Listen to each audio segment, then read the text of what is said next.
सुबह तैयार होके मीना ने कलाई पर बांधी घड़ी में समय देखा तो सुबह के 9 बज रहे थे। ट्रेन आने में अभी 1 घंटा बाकी था। तो सोचने लगी कि अगर 10 बजे भी स्टेशन के लिए निकलूंगी तो भी ट्रेन के वक्त तक पहुंच जाऊंगी। स्टेशन 5-7 मिनट की दूरी पर ही तो है। सोचते हुए वह एक बार किचन में गई तो रसोइया नाश्ते की लगभग सभी चीजें बना चुका था। 11 बजे तक नाश्ता टेबल पर तैयार रखने का आदेश देकर मीना वापस ड्राइंग रूम में आ गई और सजावट का मुआयना करने लगी। ड्राइंग रूम की एक एक चीज उसके धनी होने का परिचय दे रही थी। रावी तो यह सब देखकर दंग रह जाएगी। मेरे घर की संपन्नता देखकर शायद उसे अपनी गलती का एहसास हो। रावी मीना की छोटी बहन थी। आज वह अपनी बहन मीना के पास आ रही थी। ऐसा नहीं था कि मीना का घर रावी ने नहीं देखा था, लेकिन वह यहाँ पर 5 वर्ष पहले आई थी। पिछले 5 वर्षों में तो मीना के पति रोहित ने व्यवसाय में कई गुना प्रगति कर ली थी। अब उनकी गिनती शहर के सबसे धनी लोगों में आने लगी थी और इस बात का मीना को घमंड हो रहा था। आज वह शहर के सबसे पोश इलाके में रह रही है। अपने संपत्ति के बारे में सोचकर मीना खुशी से फूली नहीं समा रही थी। पढ़ने में मीना का कभी मन नहीं लगा। वह सारा दिन बस अपने उच्च वर्गीय होने के सपने और शौक पूरे करने में बिता देती थी। इसलिए 20 बरस की होने से पहले ही उसके पिता ने रोहित के साथ उसका विवाह कर दिया। मीना बहुत खुश थी। रुपया पैसा ऐसो आराम, बस और क्या चाहिए जीवन में। हर काम के लिए नौकर चाकर।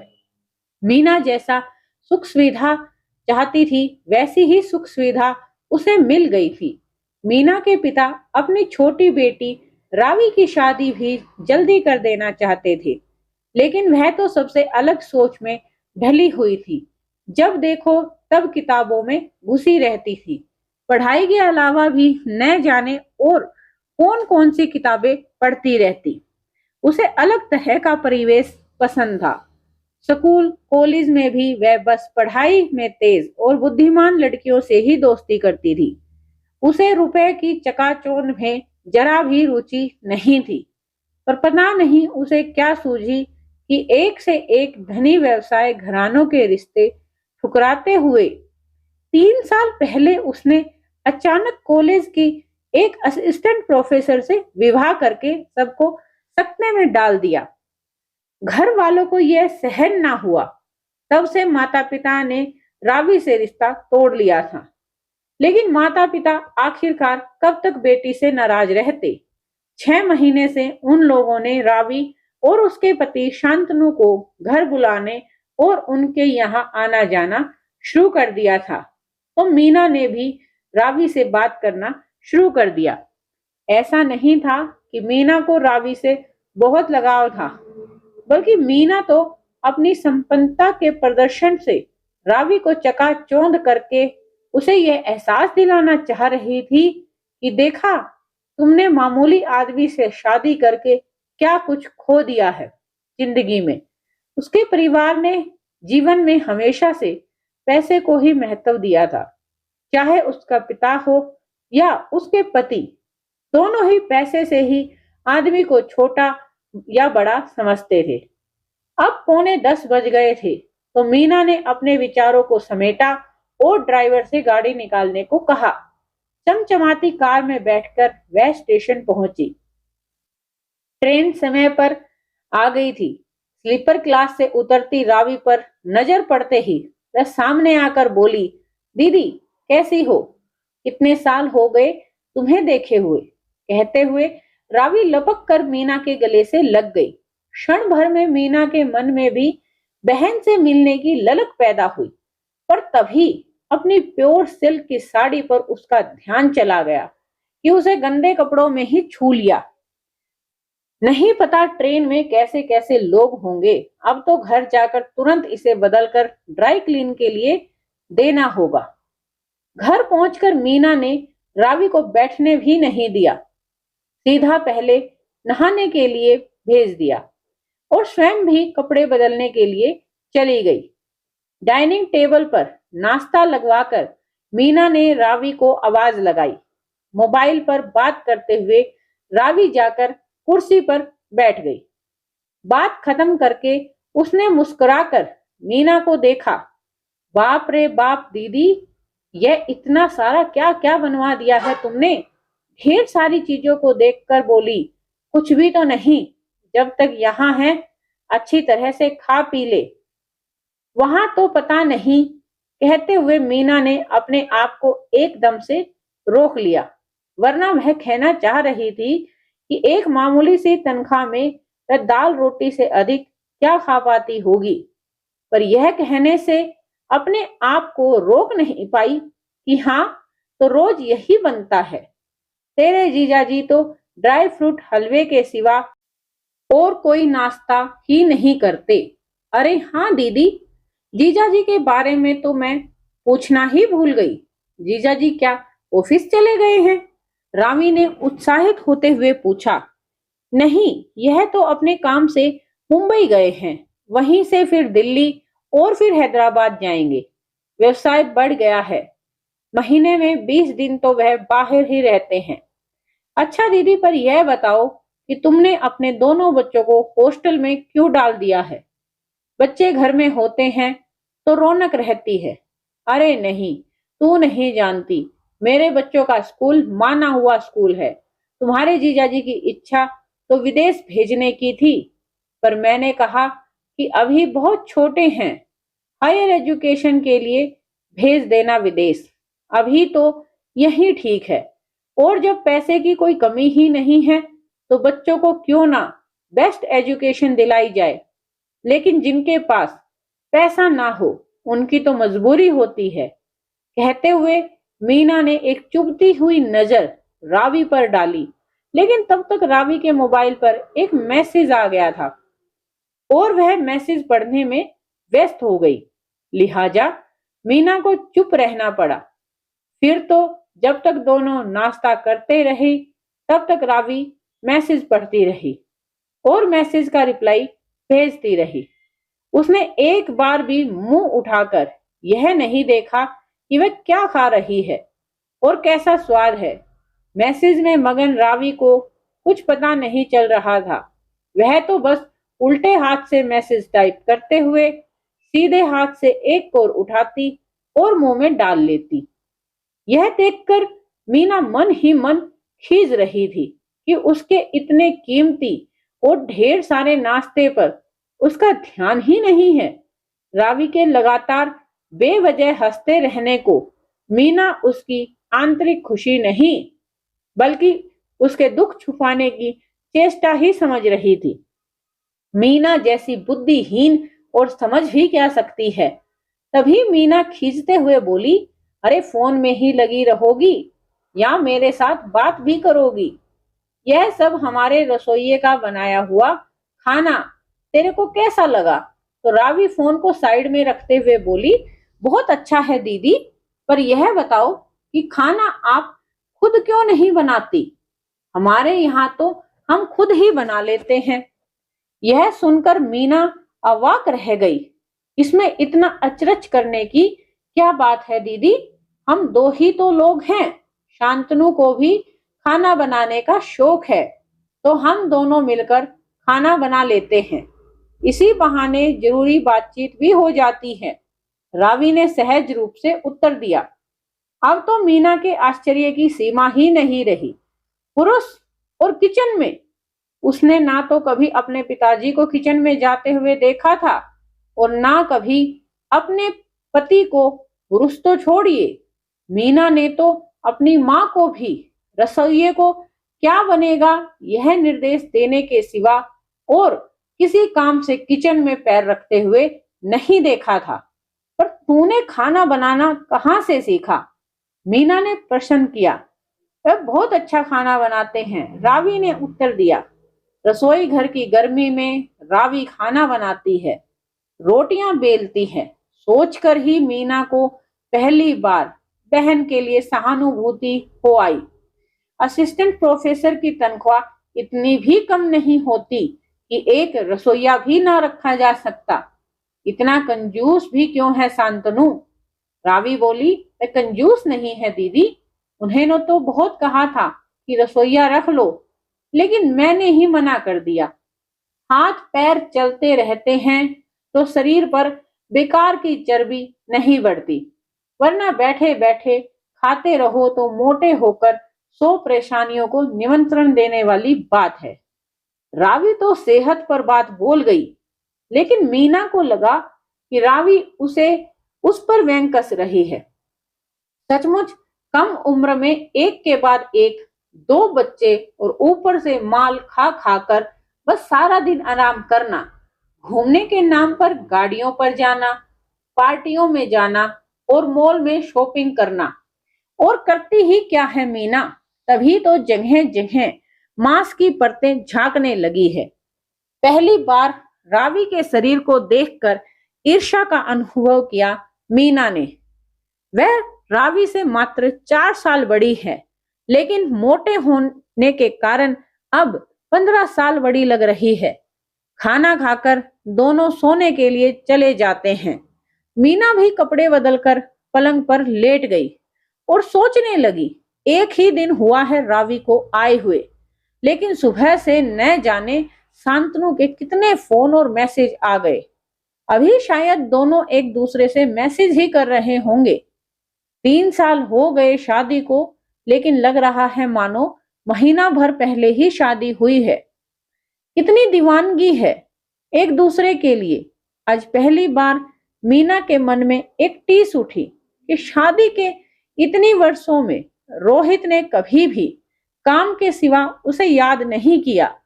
उसके टूर पर जाने पर यदि कभी अकेलापन भी ऊब कर मीना ने ही बातचीत के उद्देश्य से फोन मिला दिया तो रोहित फोन कट कर देता कि ज्यादा समय नहीं है मेरे पास गप्पे करने के लिए। और रात में भी रोहित का कोई ना कोई बहाना रहता कि पार्टी में बिजी हूं या फिर सो रहा हूं। हार कर मीना ने फोन करना ही बंद कर दिया। लेकिन आज रावी और शांतनु को एक दूसरे के कांटेक्ट में रहते देख मीना अंदर ही अंदर जल रही थी कि इस बार तो 4 दिन हो गए रोहित को गए हुए। पहुंचते ही बस एक फोन आया था कि मैं पहुंच गया हूं, उसके बाद से कोई खबर नहीं है उसकी। यही सोचकर देर रात छटपटाती रही मीना। उधर रावी के फोन को चैन नहीं है और मीना उसका फोन इतना खामोश है कि पता ही नहीं चलता कि फोन पास में है या नहीं। हाथ में पड़े मोबाइल को देर तक घूरती रही मीना और फिर रोहित को फोन लगाया। 10 बार लगातार फोन किया, लेकिन फिर भी रोहित ने फोन नहीं उठाया। तो सोचने लगी कि लगता है फोन साइलेंट करके सो गए हैं। अपने आप को तसल्ली देती रही कि कल सुबह उठते ही उसकी इतनी मिस कॉल देखकर रोहित खुद ही फोन कर लेगा। दूसरे दिन नाश्ता करते हुए रावी ने टोक ही दिया कि कल से देख रही हूं दीदी, जीजा जी का एक बार भी फोन नहीं आया। मानो जले पर नमक छिड़क दिया रावी ने। मीना कहती है कि बहुत काम रहता है रोहित को, इतना बड़ा बिजनेस हैंडल करना आसान नहीं होता। तेरे पति की तरह फुर्सत नहीं है कि 24 घंटे मोबाइल पर बीवी से बातें या मैसेज करते रहें। फिर कहती है कि कल सुबह ही तुम्हारे आने से पहले बहुत देर तक बातें हुई थी और फिर रात में भी बहुत देर तक बातें करते रहे। आखिर मैंने ही कहा कि अब सो भी जाओ, तब बड़ी मुश्किल से फोन काटा। कहते हुए मीना रावी से आंखें नहीं मिला पाई। मोबाइल को हाथ में पड़े मीना घूर रही थी कि सुबह के 10 बज गए हैं। क्या अब तक रोहित सोकर नहीं उठा होगा? क्या उन्होंने मेरी मिस कॉल नहीं देखी होगी? क्या एक बार भी वे फोन नहीं लगा सकते थे? पता नहीं क्यों आज अचानक मीना अपने आप को अकेला महसूस कर रही थी। उसने फिर से रोहित को फोन लगाया, लेकिन अब की बार उसका फोन स्विच ऑफ आ रहा था। तो झुंझलाकर मीना ने रोहित के ऑफिस में फोन लगाया कि उसकी पीए को तो पता होगा कि रोहित कहाँ है और किस होटल में ठहरे हैं। ऑफिस में जिसने फोन उठाया उसने झिझकते हुए बताया कि सर तो पीए के साथ ही घूमने के लिए गए हैं। यह सुनकर तो मीना सन रह गई। अच्छा, तो इसलिए रोहित फोन नहीं उठा रहा था। और मीना जब कहती कि घर पर बच्चे तो हैं, नहीं मैं भी तुम्हारे साथ चलती हूँ, तो रोहित बहाना बना देता कि मैं तो दिन भर काम में रहूंगा, रात में भी देर तक मीटिंग चलती रहेगी, तुम बेकार में होटल के कमरे में बैठे बैठे बोर हो जाओगी। अचानक रोहित द्वारा दिया जा रहा धोखा और अपमान सब मीना की आंखों के सामने बहने लगे। सोचने लगी कि क्यों बुलाया रावी को उसने। आराम से पैसे से खरीदे गए सुख साधनों से अपने आप को संपन्न सुखी मानकर सुख से बैठी थी कि रावी ने आकर उसके सुख को चूर चूर कर दिया। आज अपने जीवन में पहली बार रावी का सुख और चेहरे की चमक देखकर मीना को लग रहा था कि पैसा ही जिंदगी में सब कुछ नहीं होता, पति का साथ भी होना बहुत जरूरी है। आज रावी के चेहरे की खुशी देखकर मीना के चेहरे पर मायूसी के बादल छा रहे थे। अब वह रावी के चेहरे पर नजर डालने की इच्छा भी नहीं कर पा रही थी। डर रही थी उसके चेहरे की रोशनी से कि खुद के अंदर का अंधेरा और घना ना हो जाए। दोपहर के खाने के बाद दोनों बातें करने बैठी। तुमने अपने क्या हालात बना रखे हैं दीदी, बच्चे हॉस्टल में, जीजाजी इतने इतने दिन तक बाहर रहते हैं, पहाड़ सा दिन अकेले कैसे काटती हो। रावी के चेहरे पर मीना के लिए सचमुच की हमदर्दी थी। शाम को दोनों फिर घूमने निकल गई। मीना रावी को शहर के सबसे महंगे बुटीक में ले गई और बोली कि अपने लिए कोई महंगा सा सूट पसंद कर ले। बाप रे दीदी, यहाँ तो सारे सूट बहुत महंगे हैं और चमक दमक वाले हैं।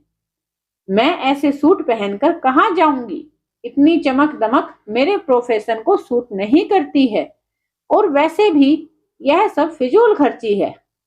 मीना बोली, अरे शादी के बाद पहली बार आई है तू, पैसे की चिंता मत कर, मैं उपहार में दे रही हूँ। बात पैसों की नहीं है दीदी, पैसा तुम दो या मैं दूं, बात वस्तु के उपयोग की है। बेकार अलमारी में बंद पड़ा रहेगा। अब मैं तुम्हारी तरह हाई फाई बिजनेस पार्टियों में तो जाती नहीं हूँ। कहकर रावी बुटीक से बाहर आ गई। रात का खाना दोनों बहनें बाहर ही खाकर घर लौटती हैं। तभी शांतनु का फोन आ गया। सेमिनार खत्म हो चुका है रावी, मैं सुबह ही फ्लाइट पकड़कर आ रहा हूँ, इसलिए तुम भी कल ही आ जाना। यह सुनते ही रावी के चेहरे की खुशी और चमक दोनों ही जैसे कई गुना बढ़ गई थी। इतने साल बाद आई है, ठीक से बात भी नहीं कर पाई है, 2 ही दिन में वापस जा रही है। ऐसा भी क्या है शांतनु, 2 दिन अकेला नहीं रह सकता। मीना नाराज होते हुए बोली, फिर कभी आ जाऊंगी दीदी, बल्कि तुम ही क्यों नहीं आ जाया करो। बच्चे दोनों घर पर नहीं हैं, जीजाजी इतने दिन बाहर रहते हैं, या कैसे रहती हो तुम। रावी के स्वर में सहजता थी, लेकिन मीना को लगा रावी कटाक्ष कर रही है। वैसे सच ही तो है, ऐसी दीवानगी है इन दोनों के बीच जैसी मीना ने अपने लिए 4 दिन भी नहीं देखी थी। उसके लिए तो बस पैसों से खरीदी जा सकने वाली हर चीज की दीवानगी थी, और किसी के लिए भी जीवन में दीवाना हुआ जा सकता है, यह तो उसे रावी को देखकर ही पता चला। जो रावी पैसों की खातिर महंगा सूट नहीं खरीद रही थी, वही अपने पति से जल्दी मिलने की खातिर प्लेन से वापस जाने को तैयार हो गई। यानी पैसा है, लेकिन मनुष्य के लिए पैसा है, पैसे के लिए मनुष्य नहीं है। यह सच कहा है किसी ने कि पैसे से ही हर सुख नहीं खरीदा जा सकता। आज अपने पलंग पर ओधी पड़ी मीना की आंखों के रास्ते से आंसू बहने लगे। जिस शानदार पलंग पर वह निश्चित होकर सोती थी, आज इस पलंग पर मानो उसे अंगारों की जलन महसूस हो रही थी। तो दोस्तों, क्या पैसा ही जिंदगी में सब कुछ होता है? अपनी राय कमेंट बॉक्स में जरूर बताएं। और अगर आपको मेरी कहानियां पसंद आती हैं तो चैनल को सब्सक्राइब जरूर करें। धन्यवाद। आप सभी लोगों का ऐसे ही मेरी कहानी सुनते रहें।